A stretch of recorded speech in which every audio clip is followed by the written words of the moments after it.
You're talking about moisture ba? The two of you can answer this. Kanang pila ka deep ang tubig inyong ihatag during fight day? Sir Mike. Mike na. Di, para nako, case to case ra gyapon mag-agad ko sa hipo og sa timbang sa manok sa morning. So usually between how many dips? Usually kana max lang kog 2 jud. Duhara. Oh. 2 dips. Pero Imo idol ko. Ako attorney, lahi mamiglaw 90% pellets man ko. So, Okay.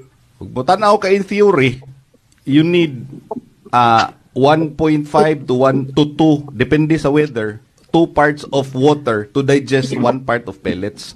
So muna ako, unlimited ko pa inom. Bisan During day Fight fight. day. Oh, paisang fight day. Bisan sa wala pa, unlimited. Ato, kay pellets, mga no? Mm.